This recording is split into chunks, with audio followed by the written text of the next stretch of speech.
Merci de nous rejoindre dans le débat. Ce soir, mesdames et messieurs, nous abordons un sujet au cœur de l'actualité politique et citoyenne, l'audit du fichier électoral. Le processus de désignation du collège d'experts chargé de cette mission d'audit suscite des contestations malheureusement.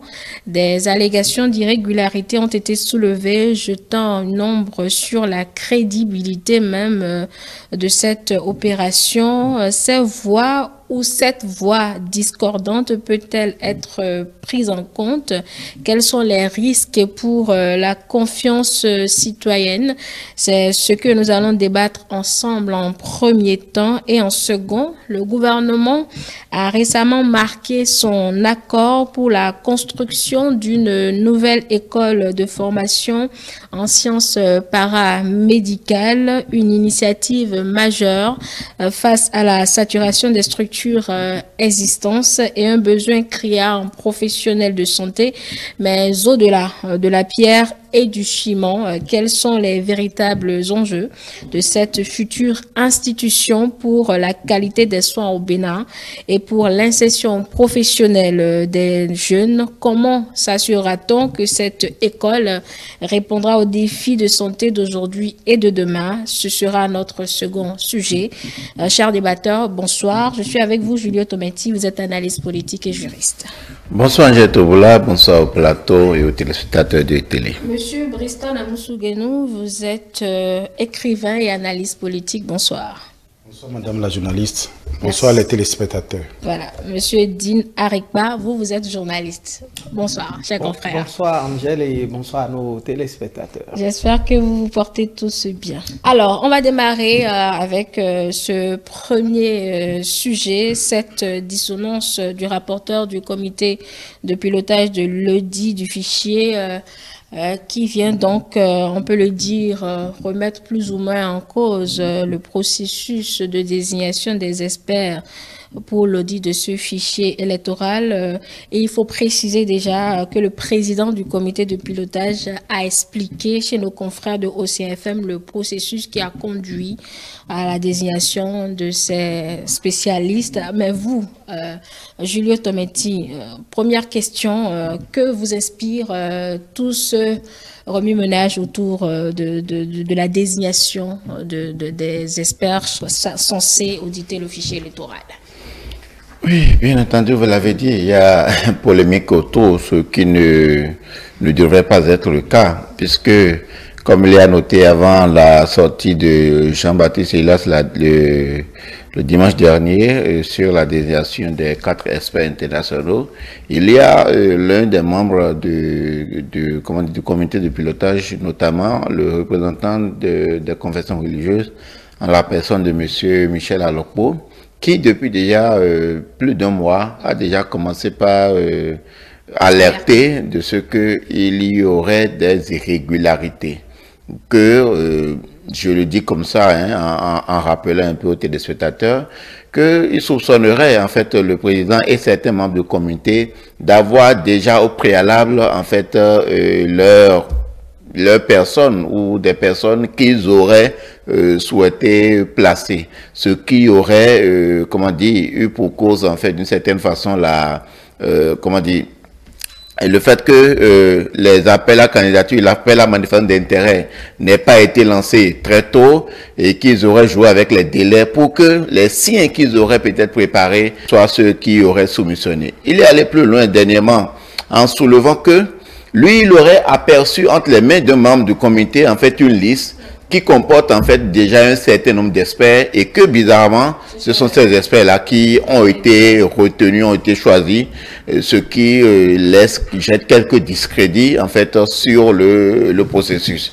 C'est vrai, Jean-Baptiste Elias a voulu rassurer de ce que la rigueur et la transparence qui ont entouré le processus, mais ça laisse que, en fait, lorsque vous avez deux voix discordantes comme ça, dans le cadre d'un tel processus, cela naturellement soulève des préoccupations. Et comme je le disais tantôt, un outil, un mécanisme qui est censé assurer en fait la transparence de notre fichier électoral, ceux à qui les acteurs politiques qui ont pris l'initiative, parce qu'il faut le dire, c'est une unité de l'opposition, mais on a compris à la dernière minute que l'opposition aussi s'est arrangée pour ne pas être quelque peu à l'opérationnel d'une certaine façon, parce que très tôt, les partis de la mouvance avaient, comment dire, insisté sur le fait qu'il n'était pas nécessaire que le mécanisme de conception de la liste électorale était des plus transparentes, était des plus fiables, et que ce n'était qu'un élément du langage que les partis d'opposition recherchaient.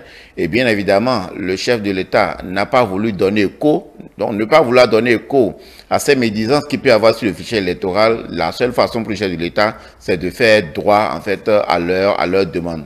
Si aujourd'hui les uns et les autres arrivent à se mélanger en fait les pédales dans ce processus, il faut dire que c'est regrettable et on se demande quelle peut être l'issue en fait d'un tel travail. Et pour moi, le contribuable, je me dis finalement, est-ce que nos ressources qui ont été affectées à un tel travail, est-ce que cela en valait véritablement la peine? Est-ce qu'il ne finirait pas par donner raison à ceux qui se sont abstenus en fait de donner leur caution à un tel processus? Non plus, hein, allez, Adine Arekba, déjà que la demande de l'Audi n'a pas fait consensus puisque les partis de la majorité ont estimé qu'il n'y a rien à voir, ils font confiance donc au processus déjà mis en place à travers la NIP, et qu'on entend ces voix s'élever sur un processus qui est censé désigner les experts qui doivent faire l'audit. Doit-on s'inquiéter du résultat final?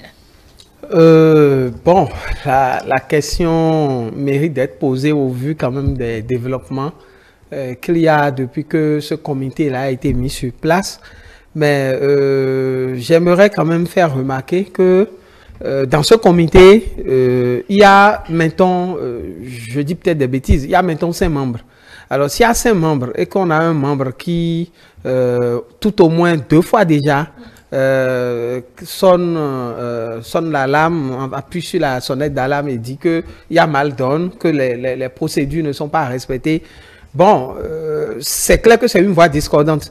Mais s'ils sont par exemple 5 dans le comité et qu'il est le seul qui dit cela alors que les 4 autres ne disent rien, enfin soutiennent le président a priori, c'est que...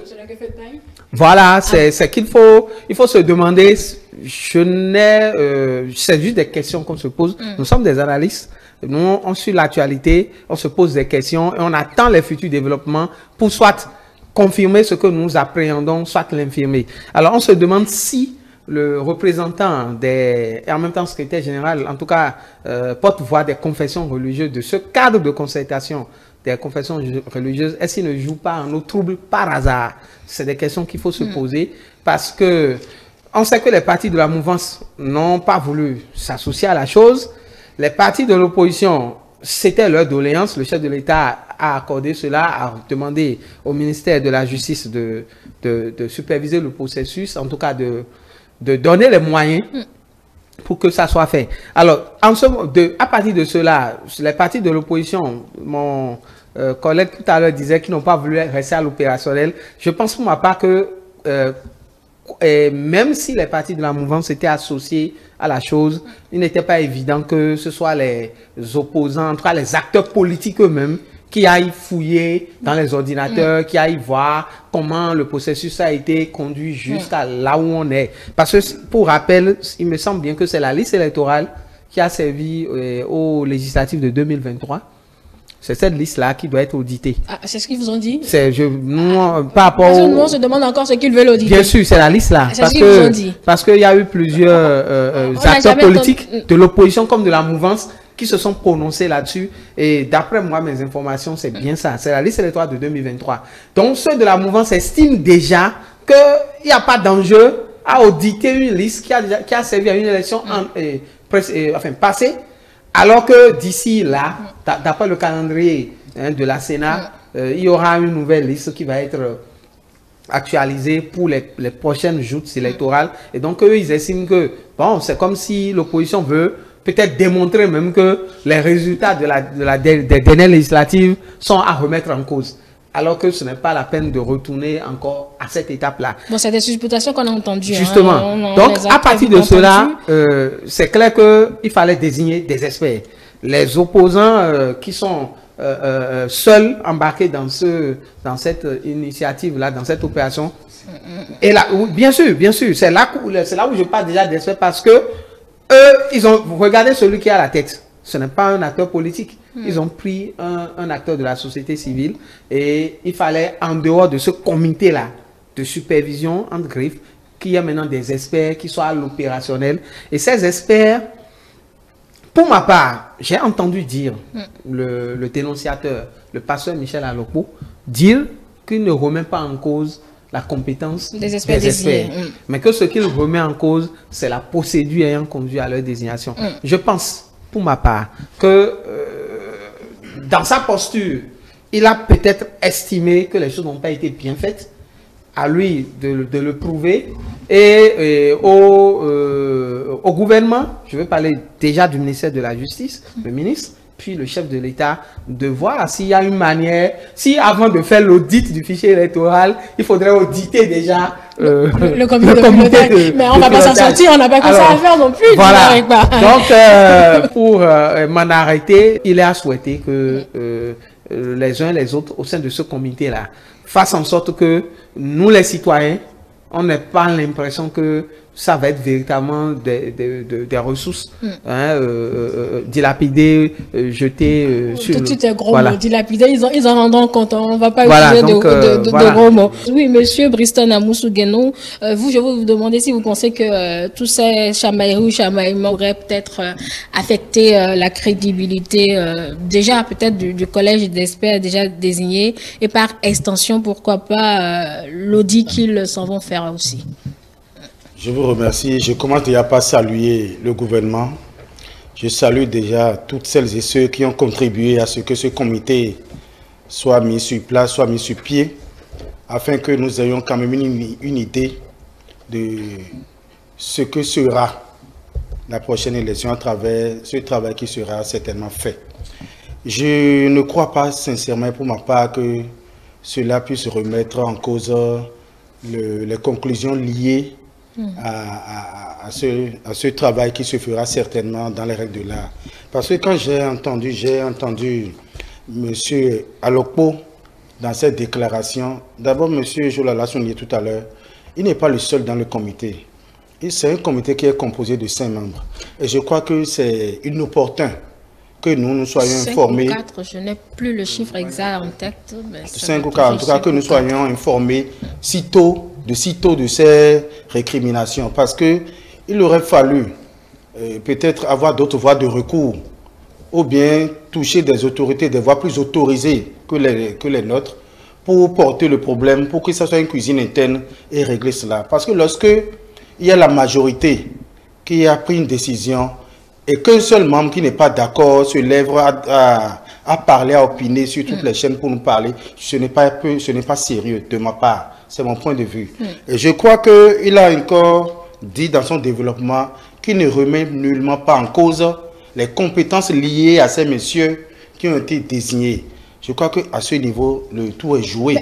S'il y a déjà des compétences avérées, reconnues comme telles, qui ont fait leurs preuves dans d'autres pays de la sous-région et à l'international, je pense nous devons croiser les bras, les accompagner, les suivre pour que le travail soit fait et fait dans les règles de l'art. Mais ceux qui ne croyaient déjà pas à l'utilité de cette affaire, de l'audit du fichier électoral, quand ils entendent tout cela et qu'on leur présente un résultat final, croyez-vous qu'ils vont...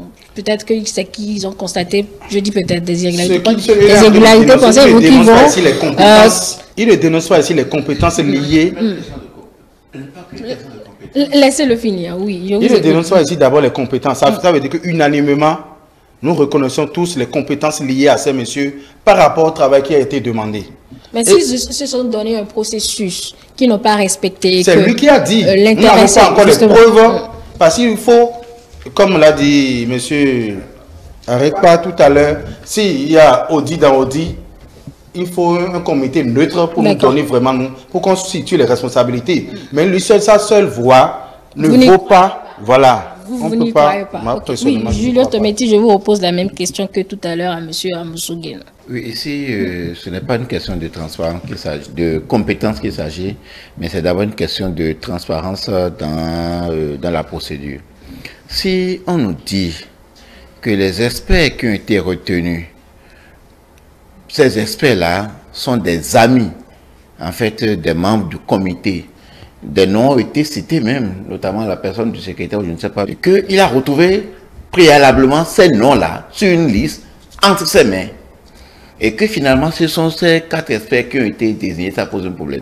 Il va plus loin en disant qu'il y a eu, comment dire, des règles de passation de marché qui n'ont pas été respectées. Et en comité, il a plusieurs fois interpellé, en fait, le président du comité qui ne lui a pas donné des suites. Et que sur son, comment dire, sur son insistance, il y a eu échange de courriers. C'est-à-dire, le président a été amené à adresser des courriers, par exemple, à l'ARMP, au président de l'autorité de régulation des marchés publics. Et les retours de ces courriers-là n'ont jamais été exposés aux autres membres du bureau. Je ne pense pas que, en fait, il faut peut-être balayer du revers de main les dénonciations du pasteur Michel Alokpo. Même si ça provient d'une seule personne. Même si ça provient d'une seule personne. Et en fait, le compte pour moi, en fait, M. Jean-Baptiste Elias, premier responsable du COPUL, avait toute la latitude le dimanche dernier d'apporter des clarifications. Mais chaque fois que la question lui a été posée, il n'a pas semblé vouloir aller au fond disant que lui ne veut pas alimenter la polémique. Non. Il s'agit, en fait, d'un comité qui est censé, en fait, comment dire, garantir, donner toutes les garanties de transparence, d'équité, d'intégrité. Dans un fichier. Et de ce point de vue, je pense que le président, au-delà de des dénonciations, avait la possibilité d'exposer, en fait, véritablement, ce qui l'oppose, en fait, au pasteur Michel Alokpo. Parce que si on dit Michel Alokpo, peut-être qu'il est coutumier du fait, on ne dit pas, mais pourquoi ce monsieur dit ça? Et donc, concrètement, en fait, moi je pense, au-delà de toutes les questions, comme je disais tantôt, ça laisse en fait du discrédit sur le processus. Maintenant, il faut attendre de voir, puisque le ministre de la Justice est impliqué. Il est le contact, en tout cas, du gouvernement. Voilà. Quelque peu le superviseur. Je pense qu'en fait, il y a lieu de demander des clarifications pour que ces clarifications, s'il y en a, ils soient faites. Il y a un autre personnage dont M. Alokpo a parlé, qui dit on ne sait pas à quel titre il est là. On ne sait pas comment il a débarqué, comment il est recruté et comment il est rémunéré. Il est professeur d'université, ami du président et intervient dans tout. Mais à quel titre? Jusque-là, personne ne sait. En fait, c'est ce qui dénonce. Et je pense qu'il a été très honnête en disant que lui ne remet pas en cause la compétence intrinsèque des personnes. Mais le processus ayant conduit à retenir ces 4 personnes, le processus, selon lui, est entaché. Et à partir de ce moment-là, il faut aller fouiller encore pour voir véritablement ce qui n'a pas marché depuis le début. Voilà. Alors, est-ce qu'il doit avoir des droits de recours quand il y a ce genre de situation? Est-ce qu'il a fini, est-ce qu'il a interpellé l'autorité ou bien l'instance chargée de réguler ou bien de veiller au bon fonctionnement du processus? C'est ça qu'il vient de rappeler. Et je pense que c'est à ce niveau-là que se situe le problème. Allez, avant que nous ne soyons informés de ce dossier. Allez, dis parce que c'est un truc assez sérieux. Je vous pose la prochaine question. Oui. Ce comité de pilotage, j'allais dire, ces experts qui ont été désignés sont attendus à Cotonou dimanche, d'après les précisions du président du comité de pilotage. Mais dans le chronogramme de la Sénat, cette institution, cet organe-là va recevoir les premières statistiques de la liste électorale informatisée dès le 15 de ce mois. Est-ce que ce comité n'est pas en retard par hasard? Bon, je suppose que une fois désignés, ces 4 experts, dont 2 Français, un Togolais et un Congolais, je pense, ces 4 experts ont certainement reçu un cahier de charge. Et le cahier de charge contient forcément un chronogramme, une feuille de route, et certainement que par rapport à la date de leur désignation, par rapport à la date de leur arrivée au Bénin, et par rapport justement donc à la date où la Sénat va leur remettre les premières données. L'ANIP va remettre à la Sénat. L'ANIP, voilà, va remettre à la Sénat. Ils vont certainement s'arranger pour pouvoir tenir dans le délai et voilà, fournir leurs prestations. Et nous, on verra bien ce qui se passe après.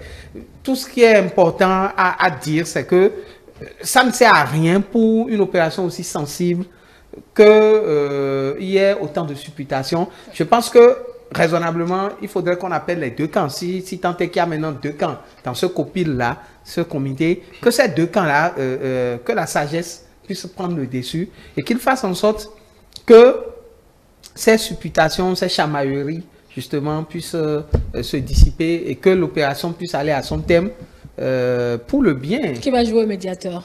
Bon, le ministère de la Justice? Pourquoi pas, ou le chef de l'État, puisqu'il tient visiblement à ce que l'opération soit faite, il allait peut-être même plus motivé, plus engagé dedans que ceux qui l'ont réclamé. Donc, bon.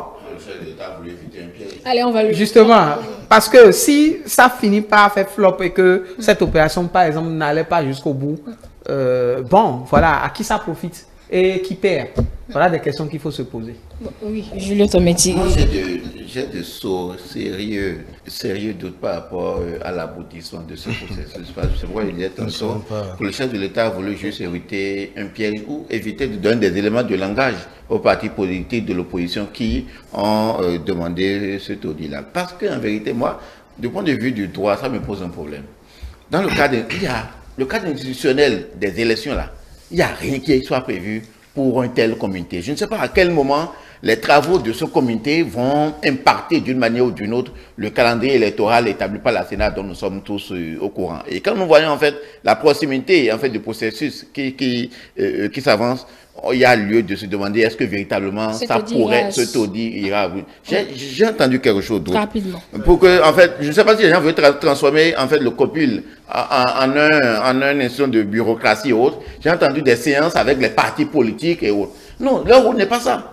Quelle séance ils veulent faire avec les partis politiques? Les experts viennent, ils font leur travail, ils rendent, ils produisent un rapport, le comité se chargera de saisir les autorités habilitées à cette fin. Mais c'est quoi cette affaire de, on va rencontrer les partis politiques, on va programmer des séances? Non, ça n'a aucun sens. Le comité ou les experts? Non, le comité de pilotage a un fonctionnement. C'est le comité de pilotage. Avant que les experts ne commencent le travail, ils descendent le dimanche. Avant que les experts ne commencent, il doit y avoir une séance de travail avec les partis politiques. Pourquoi? C'est un travail purement technique. Vous ne voyez pas l'intérêt. On a déjà vu les partis politiques par rapport à la composition de ce comité pour que toutes les parties prenantes soient dedans. À partir de ce moment-là, il ne devrait plus avoir de ces consultations qui risquent d'alourdir in fine parce que d'autres, peut-être contestations, d'autres observations vont rejaillir et ça risque en fait de perturber, d'alourdir. Parce qu'il y a une vertu en fait dans ce taudis-là. Cette vertu-là, ça permettrait en fait sans doute de voir, parce qu'on n'est jamais parfait dans tout, de voir est-ce qu'il y a des éléments dans le processus depuis la ligne jusqu'à la Sénat, comment dire, les questions d'appurement de liste et autres, est-ce qu'il y a de ces trucs-là? Ça peut arriver. Il peut arriver qu'il y ait des erreurs. Et donc, c'est en cela que le comité, on ne peut pas dire que, bon, le travail n'est pas un travail peut-être qu'il ne soit pas étudié d'une certaine façon. Mais véritablement, je pense qu'en fait, qu'il faut les gens, il faut qu'ils s'approprient véritablement leur mission pour nous garantir que, en fait, les fonds publics mis à leur disposition ne passent pas en perte et profit. Oui, Monsieur Briston Amoussouguenou, vous avez la parole. Là, je pense que moi, je n'ai aucun doute sur l'aboutissement de ce processus. Et je soutiens le chef de l'État qui a pensé qu'il faille que cela se fasse. Parce que ne pas le faire laissera certainement des couacs, un vide que les gens finiront par vouloir exploiter. Je pense qu'en les laissant devant le fait accompli, on les a mis devant leurs responsabilités aujourd'hui et devant l'histoire. Ils ont le compte rendu à faire au peuple béninois qui suit de près cette opération parce que le chef de l'État aujourd'hui a mis les moyens qu'il faut, a donné les instructions qu'il faut pour que cela se fasse et dans les règles de l'art. Je ne pense pas que nous devions être des oiseaux de mauvais augure. Nous devons prier à ce que cela se fasse et bien. Parce que lorsque c'est, je le disais tantôt, M. Michel Alopo qui pense qu'il y a des irrégularités, il doit avoir certainement des voies de recours. Il doit y avoir certainement un comité pour suivre le processus, pour que nous ne soyons pas très tôt liés et mêlés à ce genre de polémique qui nous sème du doute dans la tête. C'est pour ça que je ne suis pas d'accord avec lui. Maintenant, au-delà de ce qui se passe... Vous donnez votre opinion, oui, vous n'êtes pas tenu d'être d'accord ou pas avec quelqu'un sur le plateau. C'est mon opinion. Et je vous en prie, on va s'écouter. Parce qu'il est blanc. Je crois que non, ce n'est pas affaire de blanc. Est-ce qu'on peut s'écouter, je vous en prie? Parce qu'il a donné son avis, il a donné son avis. Nous sommes ici, nous sommes des analystes. Nous ne sommes pas là pour savoir aujourd'hui réellement ce qui s'est passé, qui a raison, qui ne l'est pas. Donc je pense que nous devons laisser le ministre de la Justice et le comité qui vraiment suit de près les travaux, faire son travail, nous donner le résultat qu'il faut. Donc nous entendons un troisième son de cloche pour pour nous jouer à l'arbitrage, pour qu'on soit situé et pouvoir parler dans ce dossier. Pendant que ça se chamaille sur ce processus, le gouvernement, mesdames et messieurs, est focus sur son programme d'action. En Conseil des ministres, le 2 juillet dernier, l'exécutif a marqué son accord pour la construction d'une nouvelle école de formation en sciences paramédicales, une initiative majeure face à la saturation des structures existantes et un besoin créé en professionnels de santé. Julio Tometti, pour vous, dans quelle mesure la construction d'une nouvelle école, cette école d'ailleurs, répond à ce besoin de professionnels de santé ou de personnel paramédical qualifié? Madame Angèle Toubla, en faisant le diagnostic du secteur de la santé, lorsqu'on veut une garantie du nord au sud, de l'est à l'ouest des soins de qualité, on a commencé par réformer le cadre institutionnel en fait du système de santé. Qu'ils vous souviennent, je vais le rappeler, la question de droit de grève. Qu'ils vous souviennent, le choix qui a été donné en fait aux acteurs, notamment aux médecins d'un certain nombre de catégories, de pouvoir choisir entre le secteur public et le privé. Lorsque on a acquis en fait un certain nombre de moyens roulants, notamment les ambulances, lorsque on essaie de faire en sorte que le plateau technique soit le mieux équipé possible, lorsqu'on démultiplie, renforce les centres, les hôpitaux de zone dans tous les départements, lorsqu'on a créé quelque chose, lorsqu'on a créé un centre en fait de renom comme le Chika Aboumen Kadavi. Il faut, et lorsque nous sommes dans un contexte, il faut le rappeler, que dans le secteur de la santé, il y a en fait une sorte une mobilité accrue. C'est-à-dire, autant les médecins de haut rang que les paramédicaux. Quand on parle de paramédicaux, ce sont ceux que, quand vous allez à l'hôpital, ceux qui vous accueillent les premiers. En fait, les urgentistes, les pharmaciens, les kinésithérapeutes, les infirmiers, ceux qui vous prodiguent véritablement les soins après que en fait les médecins ont fait leur diagnostic et prescrit en fait notamment ces soins-là. Il y a une sorte de mobilité, c'est-à-dire on a en fait un grand effectif qui veut se faire former. Les 2 centres que nous avons n'arrivent plus à absorber en fait cet effectif ou ce besoin de formation. Il s'agit notamment de l'INMES qui, il y a cela 4 ans ou 5 ans, a été réformé. Donc aujourd'hui, n'entre plus à l'INMES qui avait le BPC aujourd'hui. Donc, il y a aussi, en fait, au niveau de la FSS, un certain nombre de filières, comme pharmacie, comment on appelle? Les assistants sociaux, ainsi de suite. Ces 2 écoles n'arrivent plus véritablement à absorber. Et donc, pour créer de la compétence, en termes de qualité d'effectifs, il faut réfléchir autrement. D'où la création de ce centre de formation en soins paramédicaux. Parce que, en fait, de ce que nous avons entendu dans le relevé du Conseil des ministres du mercredi dernier, il se fait qu'il y a encore un autre problème. Je parlais de mobilité tantôt. Oui. C'est-à-dire, le peu que nous avons, il y en a aussi qui ont les vidés sur l'extérieur et qui sont sollicités. Vous savez, le ministre de la Santé a fait ce combat à l'entretemps, de demander à tous les jeunes béninois qui se sont formés, soit ici, soit à l'extérieur, de revenir servir le pays. Et donc, l'objectif, c'est d'avoir, en fait, de pouvoir former convenablement, les jeunes pour pouvoir, en fait, être opérationnels en quantité et en qualité, en fait, dans nos centres de santé pour, en fait, les besoins sanitaires des Béninois. De sorte que ça ne soit plus, et ça, parce que malheureusement, ça continue d'être, vous allez peut-être dans un coin, je dis que n'importe quoi, dans un coin perdu du zoo, peut-être la sage-femme, c'est peut-être la jeune fille qui a appris simplement sur le tas à côté d'une infirmière déjà retraitée et c'est elle qui sert de sage-femme. C'est quelqu'un d'autre comme ça qui sert d'infirmier. Et quand ça se passe comme ça, vous voyez le risque que ça fait peser en fait sur les parents, sur les patients qui ont recours aux soins dans ces centres de santé. Et quand on parle de centre de santé, c'est autant dans le secteur public que dans le secteur privé. Puisque ceux qui auront été formés, ça ne sera pas seulement pour les déployer dans les centres publics, mais c'est pour être au service, en fait, du système sanitaire béninois. Oui, monsieur Amoussou Guénon, sur la même question. Comment pensez-vous que cette initiative du gouvernement peut contribuer à résoudre la saturation des structures de formation existantes et le déficit de professionnels dans nos centres de santé? Je pense que la population croît quotidiennement et le besoin aussi doit croître et suivre la même courbe. Et le gouvernement, depuis certaines années, pense dans maintes domaines, dans beaucoup de domaines, à essayer de colmater les brèches en augmentant d'une manière ou d'une autre les besoins liés à chaque domaine pour suivre la courbe croissante de la société. D'où l'idée de revoir ce système médical qui souffre certainement, et Dieu même le sait, de beaucoup de choses là, de main-d'œuvre. Les paramédicaux, en réalité, c'est eux qui constituent le gros lot de ce dispositif au niveau de nos centres hospitaliers.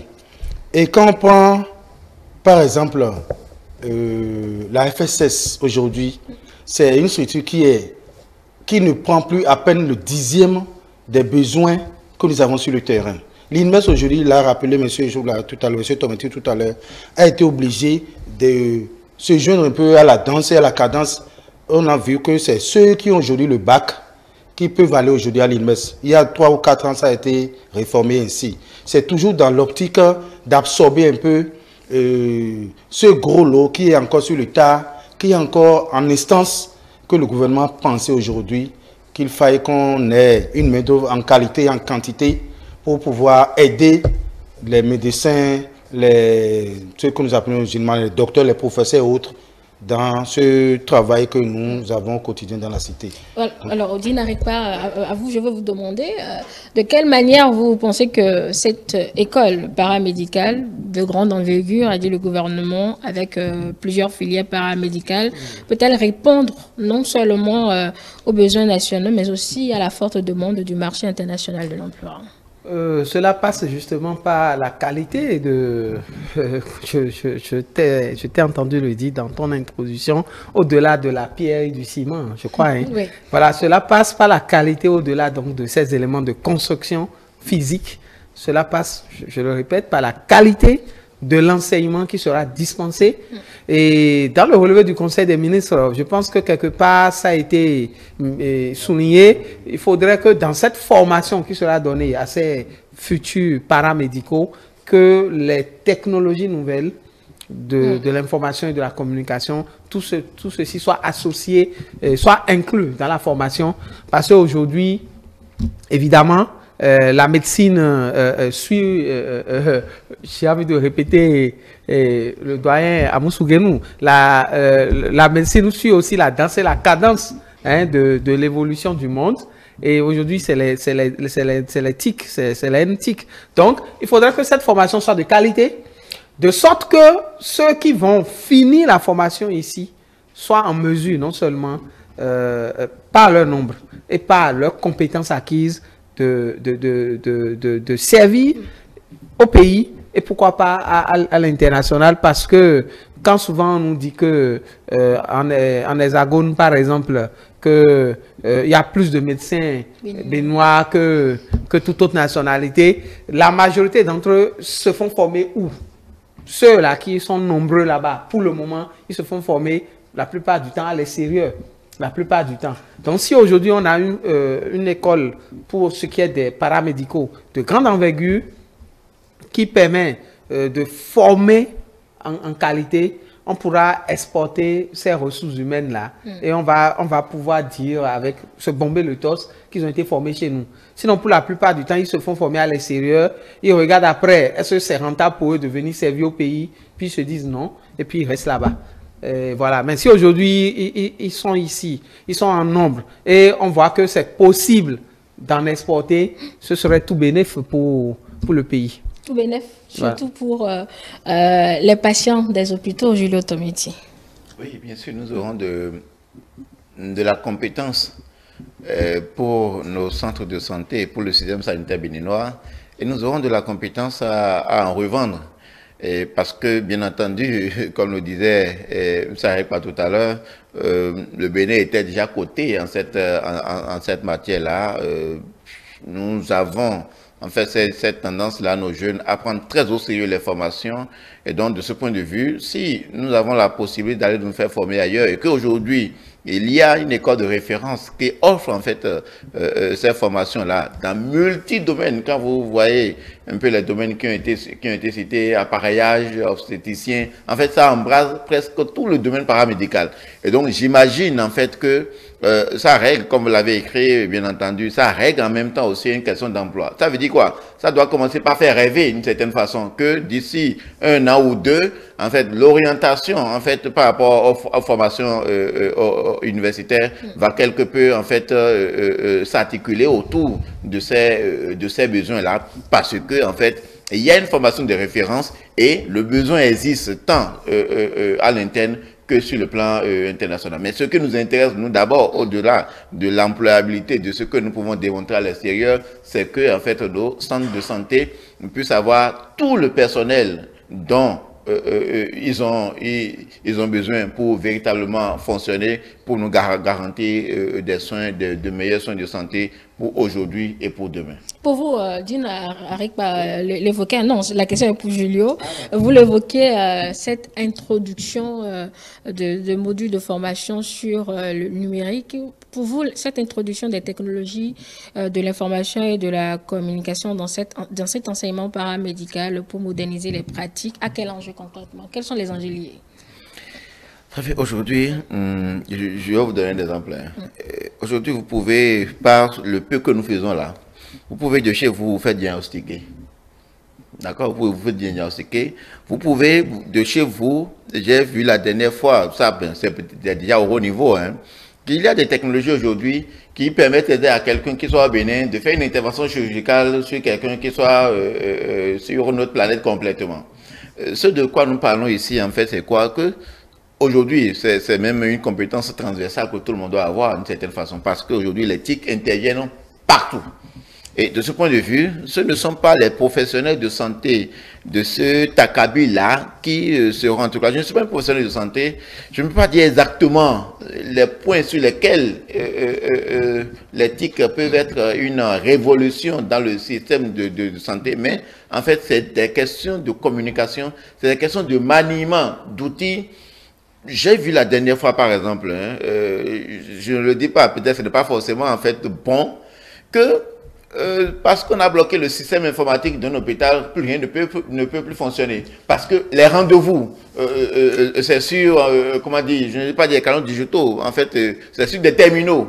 En fait, le suivi des patients, les rappels et tout, pour que même le patient de sa maison puisse avoir peut-être un signal de ce qu'il a tel rendez-vous, ou bien même, il peut y avoir des éléments qui puissent détecter même en fait que est-ce que telle pathologie, comment ça a été soigné, comment ça a évolué, ainsi de suite. Donc, sans doute, ça va permettre en fait un meilleur suivi, un meilleur attelage entre notamment les services, parce que voilà un autre problème. Vous voyez aujourd'hui quand vous voulez faire un certain nombre de soins, vous allez au CNH par exemple, vous allez monter le deuxième étage, vous allez d'un centre à un autre, vous vous perdez, vous ne vous retrouvez pas. Ça permettra sans doute une certaine centralisation et donc il faut que les gens soient moulés à l'utilisation en fait de ces nouvelles technologies et dans les formations, je pense en fait, c'est peut-être l'occasion pour nous de découvrir de nouveau de ce qui se fait ailleurs par rapport à l'utilisation de ces technologies-là que, bien entendu, nous allons nous approprier. Et ce qui sera encore avantageux, c'est que lorsque nous aurons un tel centre,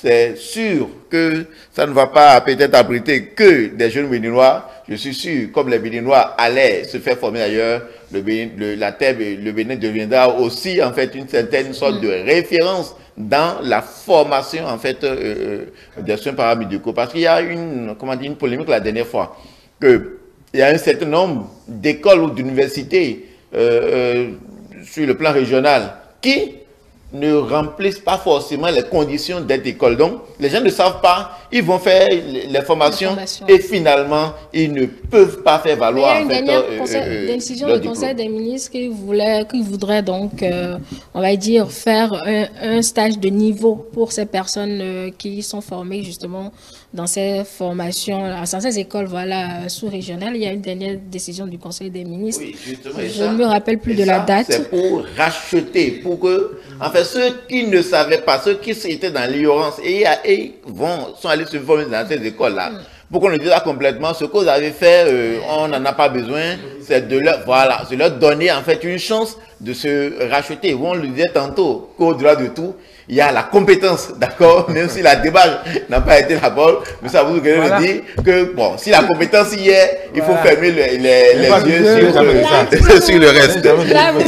D'accord, allez. Monsieur Amoussou Guénou, justement, la dernière question, elle est pour vous, pour qu'on fasse un dernier tour de table. Au-delà, justement, de la construction, quelle stratégie de pérennisation surtout et de développement de cette école, pensez-vous qui sont essentielles pour qu'elle devienne un pôle d'excellence régionale? Oui, à ce niveau que je voulais m'imposer, faire une suggestion.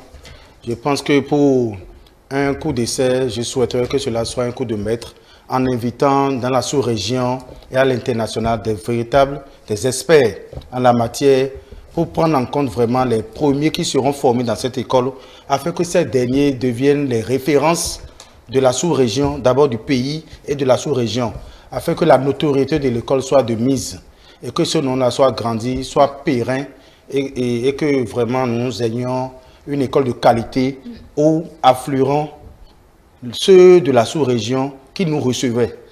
Donc je souhaiterais vraiment que le Bénin ait vraiment cette école qui serait certainement une image encore de plus belle pour cette nation qui a déjà engrangé, reçu beaucoup de cette rupture-là depuis 2016. Oui, Guinée, quoi. On nous a annoncé la construction. Là, on veut voir plus loin. Oui, pourquoi pas. Et bon, je pense quand même que peut-être que le gouvernement qui vient d'acter cette décision-là, ce gouvernement-là, tel quel, avec son chef d'État, avec le chef du gouvernement tel quel, ils ne seront peut-être pas encore en place quand ça va prendre corps. Mais l'État étant une continuité, quel que soit le régime qui sera en place quand la construction physique aura fini, si ce régime-là peut peut-être se mettre au diapason de ce que nous avons vu depuis 2016, il n'y a pas de doute que ce seraient des experts de toute nationalité qui seront sollicités à l'image du Chic d'ailleurs, où on voit bien des expatriés. Des expatriés occidentaux dans le personnel, dans les cadres de l'hôpital. Donc, ça va être pareil certainement pour ce centre de formation-là, cette école paramédicale, de sorte que nous puissions avoir une première promotion de référence et que le résultat sur le terrain, c'est-à-dire auprès des communautés, auprès des patients, puisse faire parler, faire écho et que l'école se pérennise. Tant que la gestion est bonne, tant que la formation est bonne, je pense que ça va forcément aller loin. Pour que ça fasse écho dans la sous-région, Julio Tomiti. Ça va faire écho, parce qu'en fait le besoin existait. J'ai entendu dire, par exemple, vous savez, comme dans les universités, pour la plupart des professeurs de haut rang, il y a des formations qu'ils veulent expérimenter, qu'ils veulent mettre chez eux parce qu'il y a de nouvelles compétences sur le plan international. Vous voyez un peu, comment dire, la FSS. Vous avez un module, pas un module, une formation, par exemple, je dis peut-être n'importe quoi, peut-être en rééducation ou en ambulancier. Vous pensez qu'il faut mettre ensemble, mais vous n'avez plus, en fait, de place pour l'infrastructure. Vous n'avez plus, en fait, le cadre qu'il faut pour mettre en place. Il y a beaucoup de ce truc-là. Presque pas seulement dans le domaine de la santé. Quand vous allez dans le monde universitaire, c'est véritablement aujourd'hui le problème des universités qui veulent véritablement se déployer. Et aujourd'hui, ça sonne en fait comme véritablement une solution à ce truc-là. Et pour former, bien entendu, ce sont ces professeurs-là, mais ils ne le font jamais seuls. Parce que je disais tantôt, il y a une sorte de mobilité au plan international, et donc d'autres viendront comme nous allons ailleurs, ainsi de suite. Et donc, je pense que ceux qui se feront former dans ces écoles-là auront, comment dire, seront les premiers, en fait, à se le faire. Donc, c'est une référence. Auront le meilleur cadre, les meilleurs enseignants, Et je ne doute pas, quand vous voyez tout ce que ce gouvernement a fait, je ne doute pas que, quand vous voyez, par exemple, on parlait du chic tout à l'heure, j'imagine un peu, en fait, d'abord sur le plan physique, architectural, ce que ça sera, et maintenant, en termes de contenu, les compétences qui seront sollicitées pour animer, en fait, comment dire, ce centre de formation. Je pense que nous avons de très belles perspectives en matière de soins paramédicaux chez nous au Bénin. De très belles perspectives, vous l'avez dit et vous l'avez tous soutenu sur ce plateau concernant cette initiative de gouvernement de créer une école paramédicale au Bénin pour des soins de santé de qualité d'ailleurs et également une meilleure employabilité, une meilleure insertion, j'allais dire, de ces professionnels de santé. Merci à vous, Monsieur Bristan Amoussouguenou. Vous êtes écrivain et analyste politique. Merci, Julio Tomiti, juriste et analyste politique. Et enfin, Dina Rikba, vous êtes journaliste. Mesdames et messieurs, merci à vous de nous avoir suivis. Ainsi prend fin le débat de ce mardi. Nous vous retrouvons jeudi avec d'autres invités et d'autres thématiques. Et je vous rappelle que toutes nos productions sont disponibles sur nos plateformes numériques. E-Télé avec vous, pour vous. Très belle soirée.